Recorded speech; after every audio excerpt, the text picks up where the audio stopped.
সালাম আলাইকুম, কি অবস্থা সবার, কেমন আছেন? তো আজকে একটা জিনিস শেয়ার করব।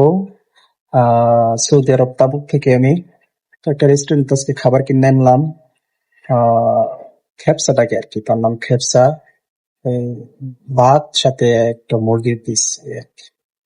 তো খাবারটা নিচে 15 রিয়াল, সৌদি 15 রিয়াল, যা বাংলাদেশি টাকায় প্রায়, যদি 32 × 20 রেট ধরি তাহলে হয় 483 টাকা। ওকে, এই প্রায় প্রায় 500 টাকা খাবার।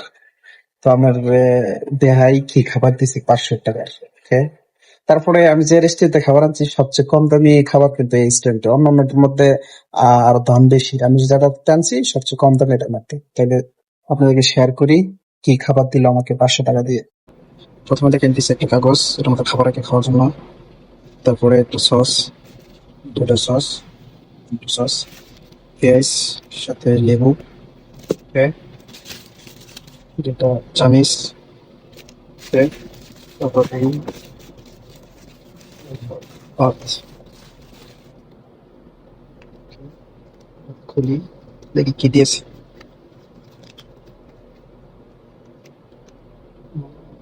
দেখেন, এইগুলো খাবার, এইগুলো 500 টাকার খাবার। ওকে, বাংলাদেশে 500 টাকা।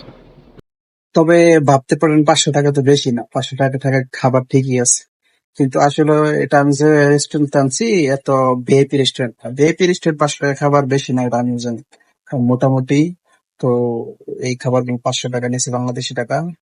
এই আর কি অবস্থা, যেমন বিদেশে ইনকাম বেশি তেমন খরচও বেশি। ওকে, তাই ভাবলাম ভিডিওটা শেয়ার করি। ধন্যবাদ, সালাম আলাইকুম।